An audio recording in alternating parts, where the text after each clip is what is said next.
Wow.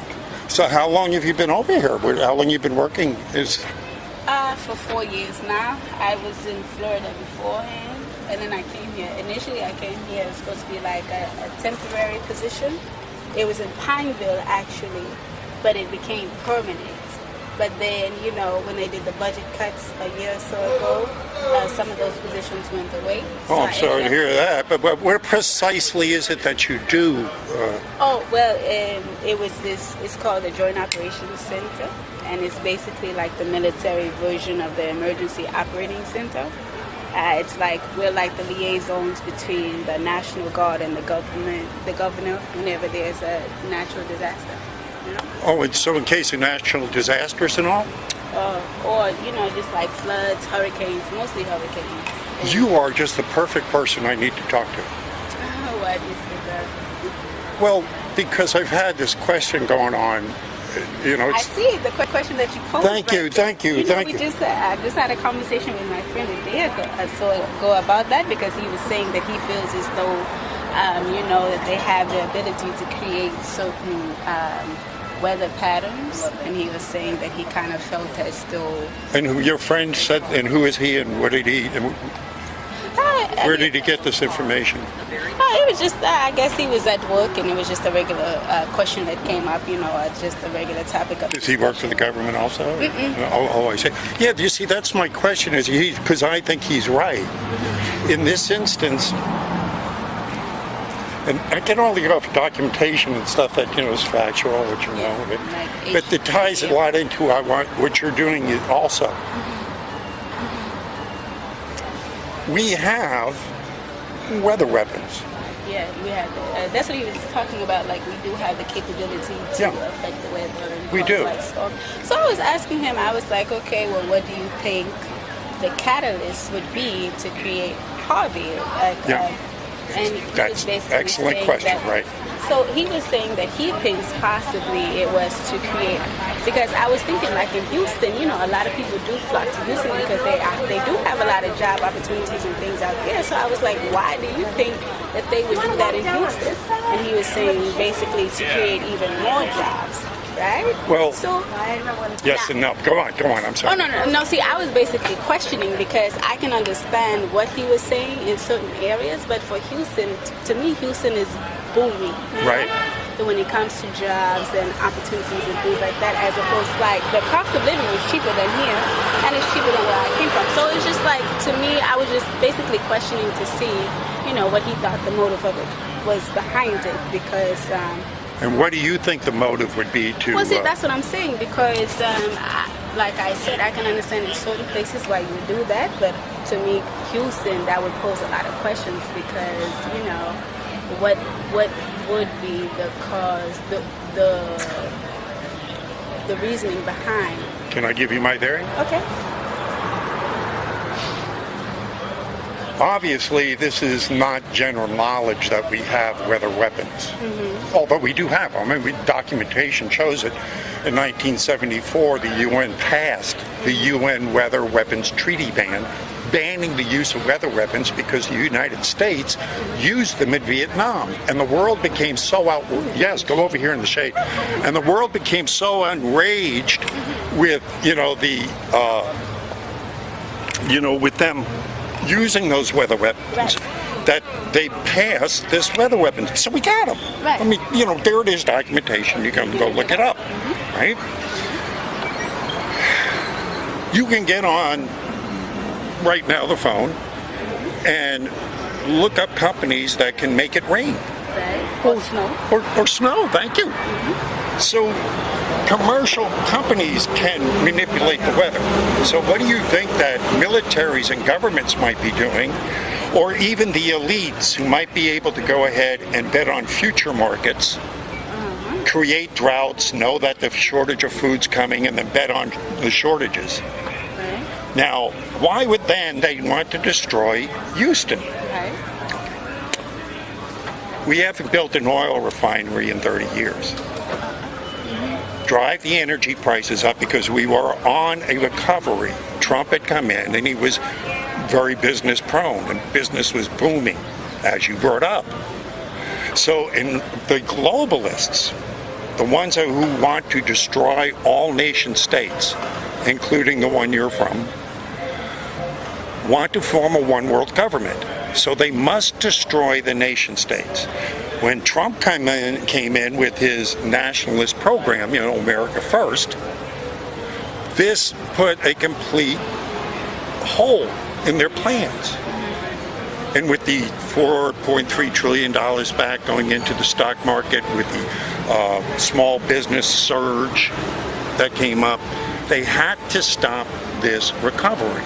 So hit at the heart of the energy, because energy is everything. You go ahead and drive prices up.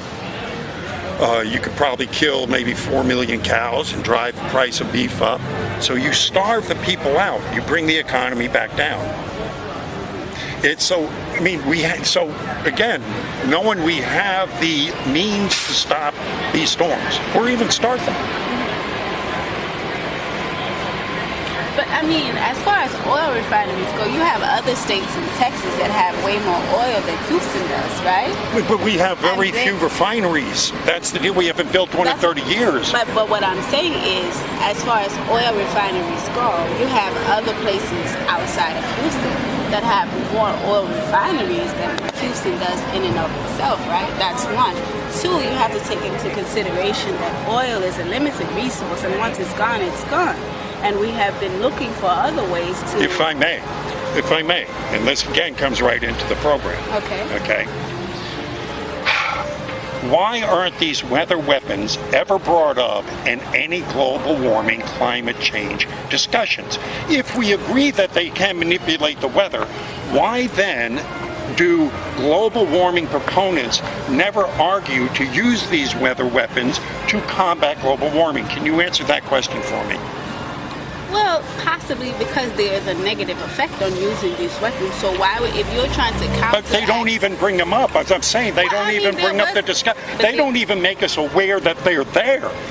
No, I'm not going to say that, because there was a huge argument, especially when they were saying that they feel as though a lot of the cold weather ahead of time more so had to do with possibly with global warming, but they were also saying they feel as though the snow was something that was created by the government. Again, if we have the ability to manipulate the weather and thus the climate, why aren't in any global warming, climate change articles, are these weather weapons, these weather modification programs ever even mentioned? And I'll tell you why. Because if they are, it blows the whole global warming scam out the window. Because you can't have one without the other. You cannot deny one exists and then say and give me a rational explanation why they're not being talked about in the global warming argument. So what I'm saying is, I have from global warming, people who believe in global warming, this is how the knowledge that they do have. What knowledge do they have? Because of the books I've read on it, like 85% of the data that they put into the computer models that they base their things on is made up. I mean, it's made up, because there is no way any scientist, anybody can answer this question. You cannot tell me how much man has an effect on the global climate or temperature. What percentage, compared to volcanoes, the sun, El Ninos, tilt of Earth, what percentage in there does man have an effect on the global temperature and climate and weather? What effect? You cannot. There's nobody can gauge that, because the data does not exist. It's made up. Why do you assume that it's made up? Because it's in the documentation. I mean, you can look at the documentation. They tell you that these are going on assumptions and these are going on. But most data, you can argue that most data that is presented is just, for instance, whenever you get statistics and things like that, that is, even though statistics are more accurate than other types of data. But there's nothing there to gauge it on. In other words, they're making up temperatures and that they have no way of knowing what the temperatures are. Let me give you this. Okay. The big boogeyman is supposed to be CO2, correct? Carbon dioxide. When it comes to the atmosphere. Yeah, that's the big boogeyman. We have to reduce CO2 carbon emissions. Am I correct? Mm-hmm. That's the big boogeyman. Am I right? Mm-hmm. Okay. How much of the atmosphere at any given time is made up of carbon dioxide? What percentage of the atmosphere? I mean, it's an academic question. If you say that it's the big boogeyman, it should be common knowledge. To spare you, I will tell you. It is a trace element. It is less than half of 1%. It's 0.04%. So we're talking about a trace element here. Now, why, out of all the other things that affect the environment, more so, weather, water vapor, the sun. I mean, it's never mentioned in any global warming articles, the sun. So we have. I mean, that's one of those things that you really can't control. That you really don't have.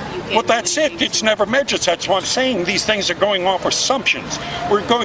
All the data that's put into these computer models over and over and over again have been proven to be complete speculation. So you cannot formulate a hypothesis on incorrect data. I mean, when 85% of the stuff is made up, you can't come out because no global warming prediction has come true.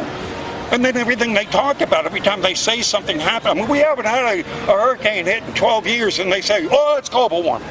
And then when it does hit, they say, oh, it's global warming. So everything is being blamed on that one. Climate changes throughout history. We had ice ages before mankind existed. What caused that? We had, heating and cooling periods. They were growing wine in Northern Ireland in the 15th century. What was causing that? Campfires? I mean, the earth tilts, the weather changes. So why would they pick on CO2? Why would they? Because it goes back to that one world government I was talking about. They do not want nation states to succeed. They need to form a one world government. They need a worldwide tax. And what's the one thing they can all blame us for? Oh, your carbon footprint. You are such a bad person.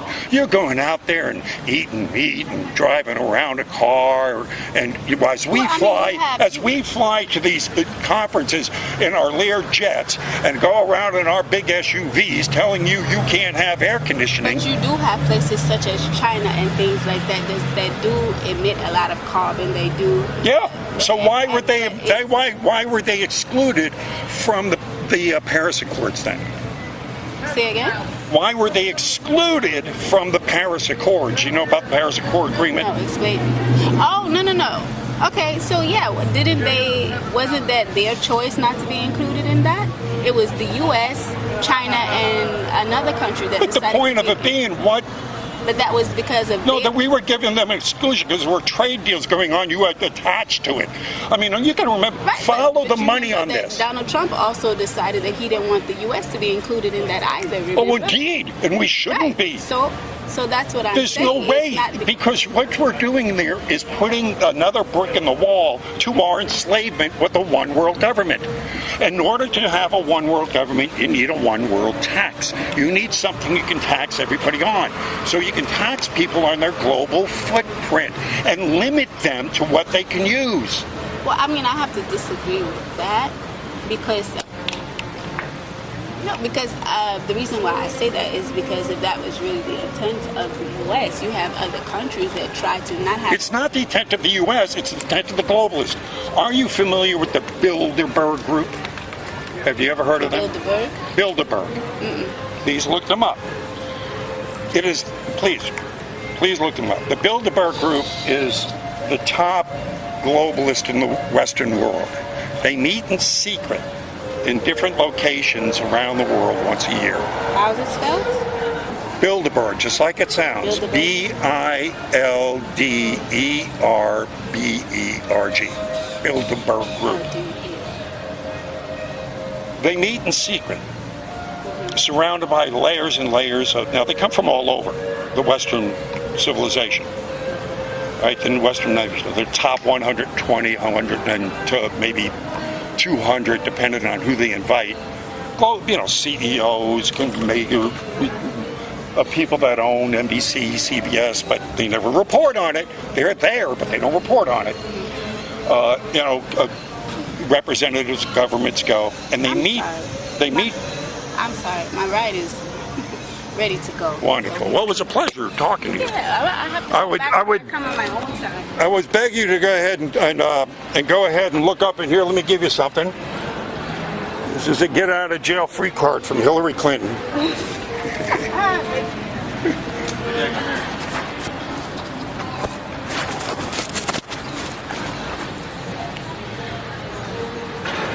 How you doing, gentlemen? Good, yourself? It's got to be self-evident. They don't exactly hide it.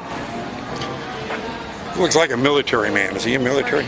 Marine. Yeah, it's like it's always the haircut. The haircut and the way they carry themselves gives them away every time, wouldn't it? I know. I almost saluted him. I swear. It's like, right? Yeah. As I said, you can tell. You can tell.